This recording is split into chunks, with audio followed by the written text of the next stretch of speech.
Hello friends, this is my last video of the chapter The Story of Village Palampur। बहुत ही छोटा सा easy chapter था आप लोगों का and I am perfectly sure कि इस चैप्टर को पढ़ने के बाद आपका इकोनॉमिक्स को लेकर जो भी फियर था वो खत्म हो गया होगा। Economics is going to be very interesting and very easy for you. Only one question will be coming from this video and you can write down the question. Write a note on the known farming activities of the village Palampur। अभी तक इस chapter में से hardly we have written only 7 to 8 questions and you can see जिनके लिए आपको बहुत ज़्यादा एफर्ट करने की ज़रूरत नहीं पड़ेगी। जितना हम लोगों ने पढ़ा है it all based on your understanding only. ये सारी चीज़ें आप पुरानी क्लासेस में पढ़ चुके हैं। अभी तक आपको लग रहा होगा कि पता नहीं इकोनॉमिक्स में हम क्या नई चीज़ पढ़ने वाले हैं, क्या आने वाला है, लेकिन ये सारी चीज़ें हमने ऑलरेडी ज्योग्राफी में पढ़ी हैं। This chapter you can totally relate with the agriculture chapter you have read in your class 8th। So now as I have told you कि पालमपुर में और किसी भी विलेज में the farming is the main activity, agriculture is the main activity, but not every person in the village is engaged in the agriculture. There are some other kind of activities also और वही हम पालमपुर के बारे में भी पढ़ने वाले हैं। तो number 1 activity is given, it is dairy. Dairy is very common, you know it कि गांव में ज़्यादातर लोग एनिमल्स को भी रियर करते हैं लाइक डेयरी मिल्क प्रोडक्ट्स को गेन करने के लिए। So this will be your first point कि what are other non farming activity. The first will be dairy. Dairy is a very common activities in many families of the Palampur. The people feed their buffaloes various kind of grass, jowar, bajra, ताकि उनको अच्छे से milk दे सकें। And the milk is sold in the Raiganj and 2 traders from the Shahpur, और कुछ लोग शाहपुर से उन लोगों ने बकायदा अपना कलेक्शन सेंटर वहाँ पर खोल लिया है and they are taking milk, ताकि जो छोटे फार्मर्स हैं उनको यहाँ वहाँ भटकना नहीं पड़े मिल्क को सेल आउट करने के लिए। Now the second is in what other work the people of the Palampur are engaged. The second point is the small scale manufacturing industries. It you can say less than 50 people in the Palampur they are engaged in manufacturing। बहुत बड़ी बड़ी फैक्ट्रियां तो नहीं लगाई गई हैं, नाम से ही पता लग रहा है। Second point is small scale manufacturing industries. या तो वो अपने घर पर या अपने फील्ड पर with the help of the family labor थोड़ी बहुत चीजें बनाते हैं। very rarely they hired the labor।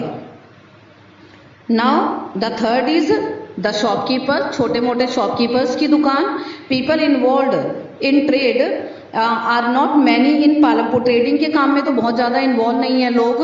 The trader of the Palampur, अगर आप ट्रेडर्स की बात करें तो the small shopkeeper they can be called as a trader. वो होलसेल मार्केट से सामान खरीद कर लाते हैं बड़े शहरों से और लाकर उन्हें अपने गांव में, विलेज में सेल आउट करते हैं। You will C small general store in the village. अगर कभी आपको गाँव जाने का मौका मिला होगा तो वहाँ पर छोटे छोटे जनरल स्टोर खुले होते हैं from where the people can purchase rice, wheat, sugar, oil, biscuit. A few of the families whose houses are close to the bus stand, they used a part of the space to open the small shop। छोटी छोटी दुकानें उन लोगों ने अपनी open की हुई हैं। Now what will be the fourth point?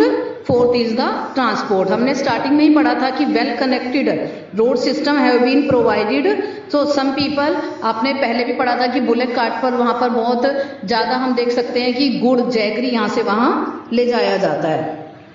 There is a variety of vehicle on the road connecting Palampur to Raiganj और द शाहपुर। रिक्शा वाला, तांगा वाला, ये सारे व्हीकल्स वहाँ पर विजिबल हैं and they are moving from one place to another and they transport is providing them money by which or it will be their source of earning।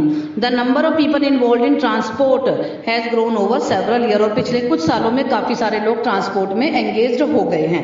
तो यहाँ से सिर्फ एक क्वेश्चन आप लोगों का आया है कि what kind of other activities or non farming activities are performed by the people of the Palampur।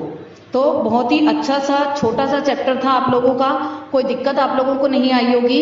एक बार हम फिर से रिवाइज कर सकते हैं कि कौन कौन से क्वेश्चन हम लोगों ने प्रीवियस डिस्कस किए थे।